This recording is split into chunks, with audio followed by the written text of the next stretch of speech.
This box contains the greatness that is the OnePlus 3, but this box contains more than just the OnePlus 3. It contains several other accessories not found in the retail packaging. As you can see here, it's a very large box. So what's inside, you ask? Well, let's slide it open to reveal the innards. Let's start from left to right, just like a book. We'll see on the left we have a compartment that holds the Loop VR headset. OnePlus actually launched the OnePlus 3 in virtual reality, just like last year. Many of you might have watched that. This is a VR headset sold by OnePlus that features a lot of padding, nice big lenses, and of course, a slot to insert your OnePlus 3 or other smartphone of your choice. Next to that, we of course have the OnePlus 3 in all of its glory. If we slide off the top of the box, we'll see that the OnePlus 3 is sitting right on top. And my golly, it looks beautiful. It's sitting in a cradle that also holds some get started information that, let's be honest, we don't really care too much about. Underneath, we'll find there's a US wall wart here with dash charging support. It can charge the OnePlus 3's 3000 mAh battery up to 60% in just 30 minutes. That's pretty incredible. We'll take a look at that in detail for sure, but there is also an included USB to USB-C cable here as well to charge the OnePlus 3, and that's about it.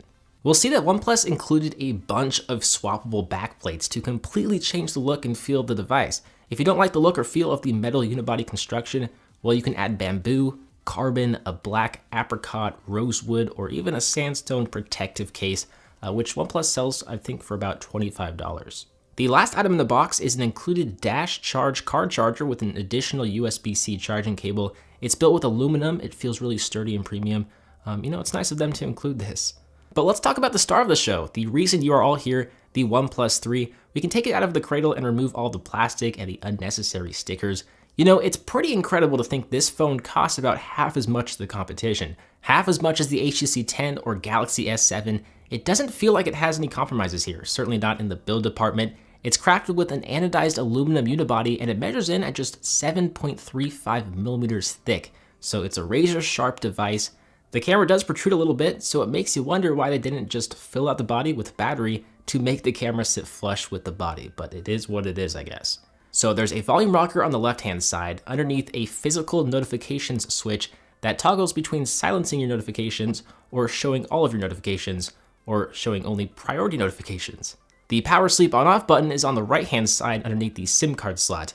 There's no micro SD card slot, but the OnePlus 3 does feature 64 gigabytes of onboard storage, which I think is enough for most people. A USB-C port, bottom-facing speaker, and 3.5 millimeter headphone jack is on the very bottom of the phone. One of the biggest new additions to the OnePlus line is the fingerprint sensor. It's on the front and it's lightning fast. I think it's easily one of the fastest, if not the fastest, fingerprint sensor I've ever used. As you can see here, it works very well. The display is interesting because OnePlus didn't beef up the resolution. It's still a 1080p res display in 2016, and it still measures in at 5.5 inches. But they did swap out the LCD with an AMOLED panel to help conserve battery life. And since this phone is so thin and only features a 3000 mAh battery, I'm kind of glad they kept it with this 1080p resolution. Though I would prefer a thicker phone with a bigger battery and a QHD resolution display.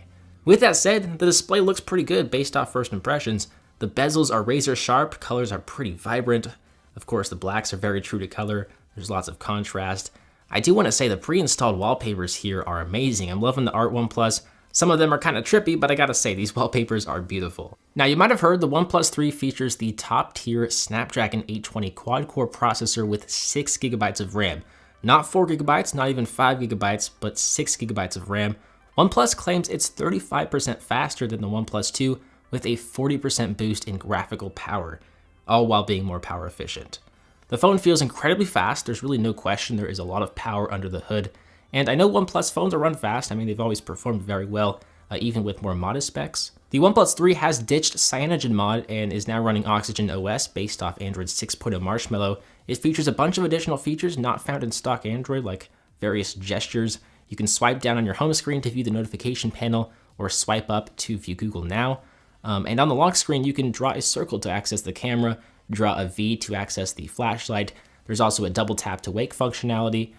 To the left of the home screen, there's a separate panel which contains some of your most used apps. You can add memos here, you can view the weather, and you can add various contacts here as well. It's kind of like OnePlus's Google Now homepage. On the rear of the phone, you'll see a 16 megapixel Sony PDAF sensor with an f2.0 aperture with 4K video support, HDR, OIS, and raw image support. There are even manual controls in the settings. You can expect a full review of the camera, but in the meantime, here are some sample photos. Let me know what you think of them in a comment below. I have mentioned there's a 3000 mAh battery here with dash charging support via a USB connection. Some other things worth mentioning is the fact that each OnePlus 3 is carrier unlocked and it supports GSM carriers. Apparently it supports 3G on Verizon, but not 4G. NFC is also present in the OnePlus 3, so you can use Android Pay if you so desire. To wrap up my unboxing and first impressions, I gotta say this phone is the complete package. You know, it has a premium build, incredible performance, at least on paper, one of the fastest fingerprint scanners, a pretty solid camera, as you can see from some of the sample photos, and the battery life is pretty decent, also on paper. Obviously, we're gonna need to spend more time with this device before we can full-heartedly recommend it to you, but it looks very promising. Is it a flagship killer in every sense of the word? No, since it doesn't support every US carrier like most flagships from Apple or Samsung, but it's getting there, and it does offer flagship specs for a darn good off-contract price of about $400. I think best of all, you can now buy a OnePlus phone without needing an invite. I do want to say the opinions in this video are my own, but please let me know your opinions in a comment below. As always, I'm BoHD from PhoneDog.com. I hope you enjoyed this video. Smash that thumbs up button if you did. I'm gonna go. I will see you guys right back here in the next one. See ya.